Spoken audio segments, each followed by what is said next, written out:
আমাদের জার্নিটা শুরু হয়েছিল হাওড়া থেকে। আর হাওড়া থেকে জার্নিটা শুরু করার পর আমরা এসপ্ল্যানেড এসে আমি এখানে নামলাম। এসপ্ল্যানেড থেকে নামার পর এখান থেকে আমাকে এক্সিস্ট করতে হবে, কারণ যেহেতু আমাকে আবার শিয়ালদা থেকে চেঞ্জ করতে হবে। তো আমি জানি না ভেতরে কিছু কিছু পার্সনের কী সমস্যা হয়, যেনারা এখন গার্ড বা যেনাদের রেসপন্সিবিলিটি আছে পুরো মেট্রোটার ক্ষেত্রে। ওখানে ইনসাইডে ব্লগিং অ্যালাউ না, ফটোগ্রাফি অ্যালাউ না, বাট নিউজ চ্যানেল এত হিউজ কভার করছে, সেক্ষেত্রে ওনাদের কোনো ইস্যু হয় না।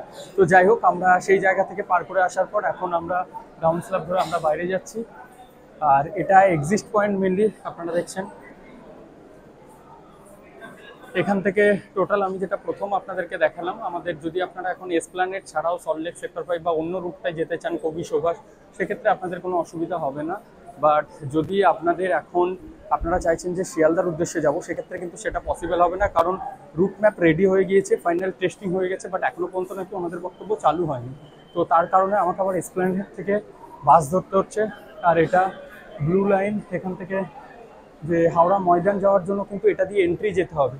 আর আমরা যেহেতু যাবো না, এখান থেকে দেখুন গ্রিন লাইন যেটা আপনাদের আছে, গ্রিন, আপনারা যদি এসপ্ল্যানেড থেকে ময়দানের উদ্দেশ্যে যাওয়ার মানে ময়দান বা যদি হাওড়া যাওয়ার ক্ষেত্রে টার্গেট নিয়ে থাকেন, সেক্ষেত্রে কিন্তু আপনাদেরকে ব্লু লাইন ধরতে হবে। গ্রিন লাইন ক্রস করার পর এখানে দেখুন লেখা আছে Howrah Maidan, green line metro ধরে আপনাদেরকে